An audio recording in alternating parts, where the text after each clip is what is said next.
네, 시장에 관심과 돈이 모이는 곳에 머닝 전략, 관심 가질 섹터 이야기하고요. 또 종목까지 발굴하는 시간으로 이어가겠습니다. 오늘 머닝은 KB증권 프라임클럽 민재기 팀장님 오셨습니다. 어서 오십시오. 네, 안녕하십니까. 반도체만 가지 않고 그렇죠? 주변에서 방산도 가고 자동차도 가고 어제는 이제 2차 전지 원전이 강했는데 오늘 원전 얘기부터 하면 메타도 그렇고 빅테크 원전 투자한다고 하면서 어제 강했는데 오늘은 원전주가 조금 조정, 어제도 현대건설도 급등했었죠. 네, 맞습니다. 예, 원전주에 대한 지금의 오늘의 조정은 어떻게 볼까요? 뭐 또 순환매성 차원이 아닐까 싶습니다. 네. 어제 뭐 하루에 또 많이 반영된 부분이 있고 특히나 현대건설 같은 경우는 뭐 20% 정도 그러게요. 주가가 상승을 했습니다.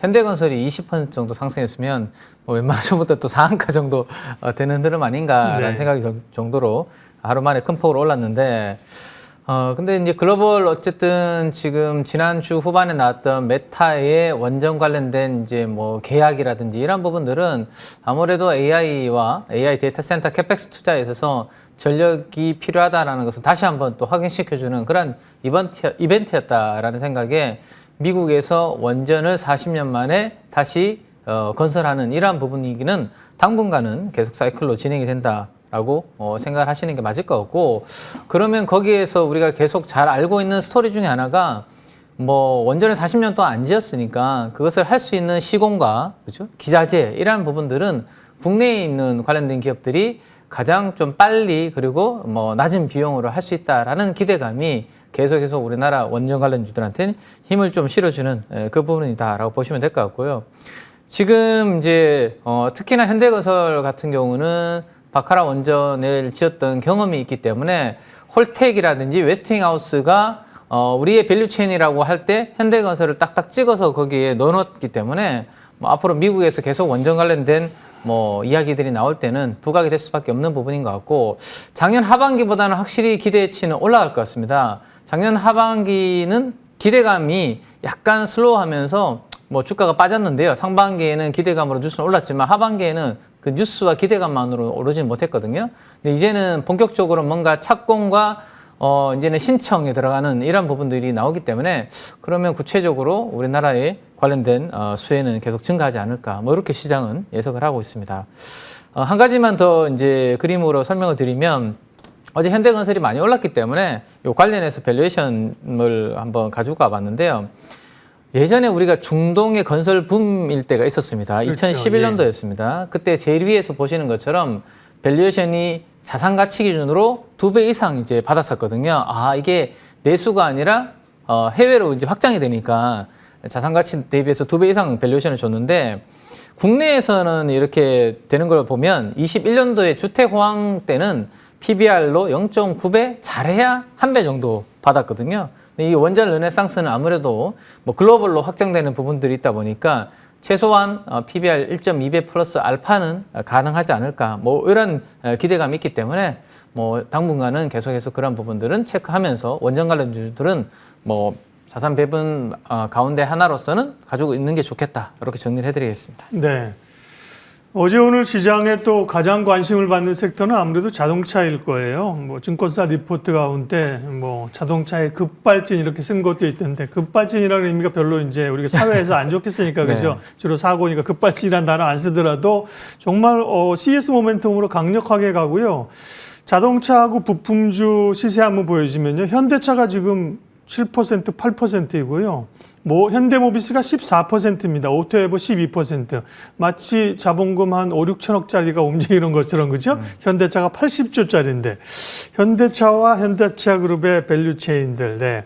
근데 단기적으로 또 많이 오르긴 했어요. 시각 어떠세요? 맞습니다. 단기적으로 이제 우리 박사님께서 많이 네. 올랐다라는 표현을 써주셔서 때마침 저도 현대차 그룹주들의 일주일 수익률과 예. 1개월 수익률을 제가 그래프로 만들어서 한번 가지고 와봤는데, X축이 일주일이고요. 네. Y축이 1개월 수익률이라고 보시면 될 것 같습니다.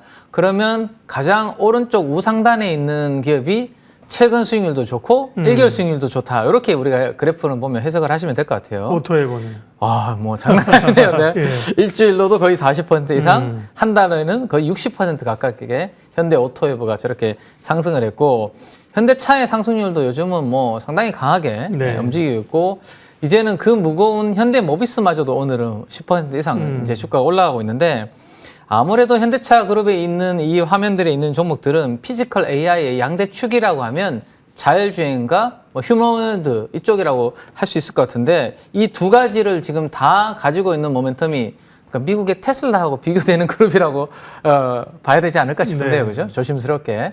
이제 테슬라가 지금 미국에서 포워드 기준으로 거의 200배 이상의 밸류에이션을 받고 있습니다. 근데 우리나라의 이제 현대차 그룹의 특히나 현대차 뭐 이런 기업들은 밸류에이션이 원래 한 5배 정도 전후 받다가 이제 겨우 이제 10배 가깝게 이렇게 올라가고 있다 보니까 우리도 자율주행하고 휴머노이드를 잘하는데 테슬라하고 비교해 보니까 이제 기술력도 조금 따라가려고 열심히 하는데 밸류에이션은 너무 많이 벌어져 있네. 이게 지금 다른 로봇주들, 다른 자율주행보다 밸류도 편하다 보니까 이쪽으로 지금 트레이딩이 많이 이루어지는 것 같고 특히나 유동성이 풍부하다 보니까 이 대형주들을 거의 중소형주처럼 지금 트레이딩하는 분들이 많이 있다라고 보시면 될 것 같습니다. 그럼 이게 언제까지 가느냐인데 지금 우리가 분기 보고서는 45일 만에 나오지 않습니까? 근데 결산 보고서는 90일이라는 기간이 있죠. 그래서 4분기 실적이 나오는 대표적으로 많이 나오는 기간은 거의 3월 달이 정도 돼야 이 우리가 결산 보고서, 사업 보고서가 나옵니다. 그러면 4분기 실적이 나오는 그 시점까지는 실적에 대한 부담감은 별로 안 가져도 되거든요. 그러면 지금 우주와 로봇이 많이 올랐다라고 하지만 계속 지금 쉬었다 가고 하는데 아마도 4분기 실적이 나오는 그때까지는 이들의 분위기는 1, 2월 달 좀 더 이어지지 않을까 그렇게 생각하시는 게 맞을 것 같고 밸류에이션 부담이 없는 이쪽으로 당분간은 트레이딩이 좀 이루어질 것 같다. 정리를 좀 해드리면 될 것 같습니다. 해운업체 HMM이 잘 갈 때 흠슬라라고 그랬잖아요. 기억하시잖아요. 이제는 현대차가 이제 현슬라라고 표현을 해야 되나요? 테슬라와 어깨를 나란히. 이 현대차와 현대차 밸류체인 기업들이 좋은 건 아는데 이게 무슨 차이가 있는 건지 비슷비슷하게 해서 고민이었는데 지금 보여주신 표가 그죠? 상당히 그 단기적으로도 중기적으로도 앞서가는 걸 딱 나타날 수 있어서 굉장히 좀 신박한 비교가 돼서 좋은 아이디어가 됐습니다. 현대차 그룹주까지 봤고요. 예, 오늘 관심주는 어디서 고르셨습니까? 네, 오늘 관심주는 이제 뭐 테크 쪽에서 한번 또 골라봤는데요. 예. 삼성전자, SK 하이닉스가 워낙 주가가 최근에 좀 탄력이 좋았기 때문에 이제 중소형주 쪽으로도 약간 확산이 되는 그런 부분들을 대비해서 요즘 뭐 AI로 인해서 PCB 기판 쪽도 업황이 상당히 좋다라고 이야기를 하고 있는데 조금 요 기업은 생소한 종목일 수 있습니다. 네. 그 PCB 드릴 비트라는 것을 하는 네오티스라는 종목을 한번 선택을 좀 해봤습니다. 생소합니다. 그죠? 네. 신규주인 줄 알았어. 신규주 아니네요. 네, 당장 아닙니다. 아직 꽤 된 기업인데 우리가 좀 잘 모르고 있는 기업이네요. 맞습니다. 원래 시가총이 500억 미만이었는데 최근에 이제 1000억대를 넘는 이러한 흐름이 만들어지고 예. 있는데 그 이유는 우리가 지금 AI로 인해서 인쇄로 기판 PCB 업황이 좋다라는 것은 대덕전자, 심텍을 통해서 다 알고 있는데요. 그 PCB 기판을 여러 층 적층을 해야 되고요. 거기에 구멍을 뚫어줘야 되는데 그 구멍을 뚫어주는 데 있어서 소모성 부품으로 이 드릴 비트가 많이 사용이 되고 있다라고 참고로 이해를 하시면 될 것 같습니다. 그러면 이제 이 회사의 그럼 시총이 최근에 왜 좋아지고 관심을 왜 받는지에 대해서 두 가지로 설명을 드리면 AI 시대로 오면서 기판이 조금 커지고 있습니다. 전반적으로. 그러면 구멍을 뚫어야 되는 것들이 더 많아지겠죠. 그러면 이 소모성이기 때문에 더 많이 소요가 되겠죠. 뭐 그런 부분들이 있고 그다음에 층수가 되게 높아지는 부분들이 있습니다. 그러면 이제 하나 뚫는 것보다 여러 층 뚫을 때 소모성이 더 심해지기 때문에 교체도 더 빨라진다. 그래서 이 두 가지로 인해서 이 네오티스가 담당하고 있는 드릴 비트가 쇼티지가 발생을 하고 있다. 이렇게 이해를 해두시면 좋을 것 같습니다. 그래서 지금 그림에서 보시는 것처럼 구조가 상당히 내부가 복잡해 보이는데요. 이 복잡한 구조로 인해서 난이도가 올라가고 소모량이 증가하다 보니까 단가도 같이 올라가는 그러한 상황이다라고 보시면 될 것 같습니다. 근데 지금 제가 최근에 이제 시가총이 한 500억 미만에서 1000억 넘게 올라왔다고 말씀드렸지 않습니까? 예. 국내에는 유일한 회사인데요. 중국이나 대만에는 이러한 드릴비트 관련된 회사가 많은데 밸류에이션이 작게는 30배, 많게는 지금 50배에서 거래가 되고 있거든요. 그러다 보니까 원래 지금 여의도에서 이 네오티스에 대한 영업이익에 대해서 작게는 150억, 많게는 한 200억 정도 보고 있거든요. 그러면 어제 기준으로 시가총액이 지금 한 1200억 정도 위로 이제 올라오고 있는데 그러면 중국이랑 대만에 있는 업체들 대비해서 밸류에이션이 상대적으로 아직은 싼 거 아닌가 주가는 지금 좀 올라와 있지만 그래서 차트를 보면 뭔가 우리가 많이 올랐고 이게 부담스럽다 현혹될 수 있는데 내부를 보면 아직도 갈 길은 좀 남아 있는 그러한 기업이 아닌가라고 해서 오늘 좀 준비를 해왔습니다. 네. 다소 좀 가벼운 느낌은 없지 않은데요, 그죠? 뭐 시총이나 이런 걸 봤을 때 매출액은 지난해 500억, 올해 한 700억 정도 이익이 이제 나고 있는 회사이군요. 네. 재무적 상황이나 가격 전략 말씀해 주십시오. 네, 일단 이제 성장 포인트를 정리를 좀 해드리면 네. 최근에 이제 한 가지 이슈는 우리가 원자재 가격들이 많이 상승을 하고 있잖아요. 네. 그래서 이제 우리 대덕전자나 심택 이런 기업들은 그 올라오는 원가를 전가하기가 좀 힘들다라는 이야기들이 나오고 있거든요. 근데 요 기업 같은 경우는 주요 원자재가 이제 텅스텐 카바이드라는 건데 요 가격도 계속 올라가고 있습니다. 예. 근데 쇼티지다 보니까 이 기업은 충분히 가격 전가를 잘해서 ASP가 같이 올라가고 있기 때문에 뭐 이 업황이 좋은 구간에서 충분히 이익을 좀 누릴 수 있다. 그래서 세 가지 정리해드리면 뭐 AI 서버 수요 증가로 인해서 좋다. 근데 한 가지만 더 말씀드리면 네. 대덕전자, 심택이 원래 전반 고객사인데요. 원래 이수페타시스로 또 들어갈 수 있다라는 지금 이야기가 또 나오고 있거든요. 그러면 확실히 AI 관련된 쪽으로 이제 들어간다. 예. 이런 부분들이 AI 서버 수요 증가의 수혜다라고 보시면 되고, 좀 전에 설명드렸던 공급 부족 여전히 심화되는 거, 업황이 너무 좋으니까 캐파를 확장하는 그런 부분도 있기 때문에 P도 좋은데 Q도 좋아지는 그런 그림으로 보시면 될 것 같습니다. 네. 그래서 목표 주가는 한 14,000원 정도로 한번 설정을 해봤습니다. 아직까지 룸이 좀 남아있는 것 같고요.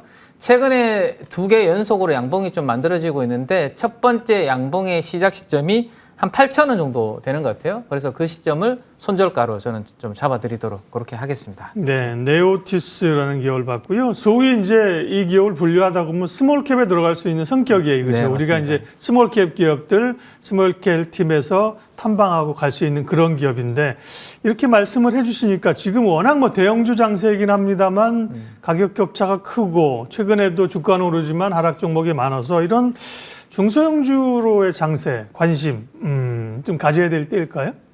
네, 지금 제가 봤을 때는 연말에 정부에서 나왔던 정책 중에 하나가 코스닥 활성화 정책, 맞아요. 벤처 활성화 정책이 예. 나왔거든요. 근데 워낙 지금 반도체 투탑이 강했고요. 그 다음으로 지금 현대차 그룹이 강하다 보니까 그쵸. 여전히 대형주의 매기가 세긴 센데 이대로 가면 우리 어쨌든 6월달에 지방선거도 있고 했기 때문에 코스피와 코스닥의 괴리가 많이 벌어지면 벌어질수록 그거는 좀 이슈는 좀 될 것 같거든요. 그러면 제가 봤을 때는 뭐 계속해서 아마 벤처 활성화라든지 코스닥 정책에 있어서 잇따른 후속 정책이 나오면서 이 코스닥 쪽으로도 자금이 이렇게 갈 수 있는 그런 부분들은 충분히 좀 만들어주지 않을까라고 생각을 해볼 수 있을 것 같습니다. 그래서 지금 당장은 뭐 우리가 코스피 대형주 위주로 많이 움직이고 있지만 충분히 코스닥도 키 맞추기의 장세가 나올 수 있지 않을까라는 생각에 그래도 똘똘한 이러한 중소형주 스몰캡들은 네. 미리 공부가 좀 필요하지 않을까라고 생각이 됩니다.